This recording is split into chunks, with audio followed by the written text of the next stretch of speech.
लक्षतीर्थ वसाहतीच्या अनधिकृत मदरशांवर कारवाईसाठी महापालिका प्रशासन 3 जेसीबींसह पोहोचलं होतं। मात्र मुस्लिम समुदायाने मोर्चा काढत कारवाईला तीव्र विरोध केला, त्यामुळे काही काळ इथे तणावाचं वातावरण होतं। कारवाईला विरोध करण्यासाठी महापालिकेसमोर ठिय्या आंदोलन करण्यात आलं।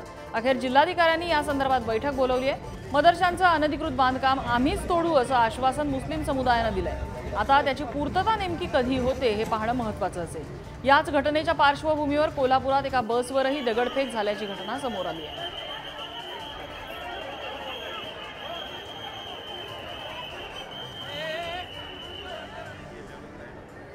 महापालिका प्रशासन कारवाईला आलेलं होतं, त्यावेळेला स्थानिकांनी मोठा विरोध केला आणि त्यामुळे मोठा पोलीस बंदोबस्त या ठिकाणी तैनात करावा लागलेला आहे।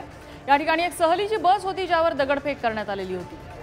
अखेरीस जिल्हाधिकाऱ्यांनी बैठक बोलावली आणि या बैठकीमध्ये या मदरशांवरचं अनधिकृत बांधकाम आम्हीच तोडू असं आश्वासन इथल्या स्थानिक मुस्लिम समुदायाने दिलेलं आहे।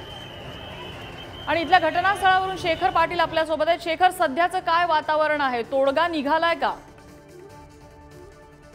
नम्रता, आज सकाळपासूनच कोल्हापूर जिल्ह्यातलं वातावरण जे आहे ते तणावपूर्ण बनल्याचं पाहायला मिळते। कारण आज सकाळी महानगरपालिकेचे अधिकारी 3 जेसीबींच्या सहाय्याने मोठा पोलीस फौजफाटा घेऊन अनधिकृत ज्या मदरसे आहेत त्या प्रार्थना स्थळांवरती खरतर कारवाई करण्यासाठी पोहोचले। मात्र त्या ठिकाणी पोहोचल्यानंतर मोठ्या प्रमाणात जमावानं त्यांना विरोध केला आणि ते विरोध केल्यानंतर खऱ्या अर्थाने आमची मदरसा जो आहे तो या ठिकाणी पाडू नये अशा आमच्या त्याच्याशी भावना जोडलेल्या आहेत। अशा पद्धतीची त्यांना विनंती केली।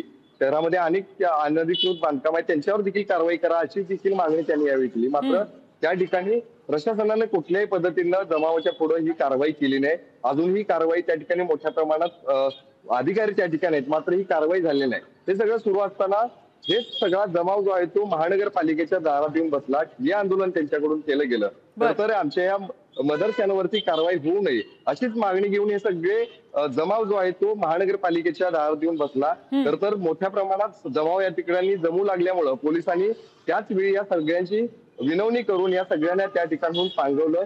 आपण या संदर्भात एक चांगला निर्णय घेऊ असं आश्वासन दिलं। एक बैठकीचं देखील आयोजन सायंकाळच्या वेळी करू असं आश्वासन दिल्यानंतर महानगरपालिकेच्या समोरून हे सगळा जमाव जो आहे तो हटला। त्यानंतर हा सगळा जमाव जो आहे तो कोल्हापुरातील मुस्लिम बोर्डिंग या ठिकाणी येऊन बसला।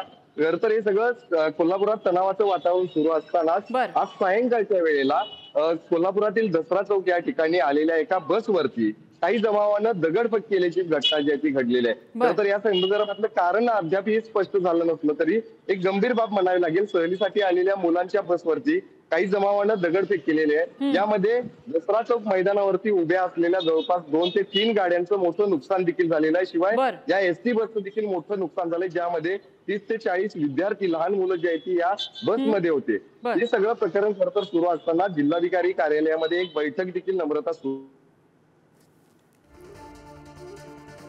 तांत्रिक अडचणीमुळे शेखरचा संपर्क तुटतोय।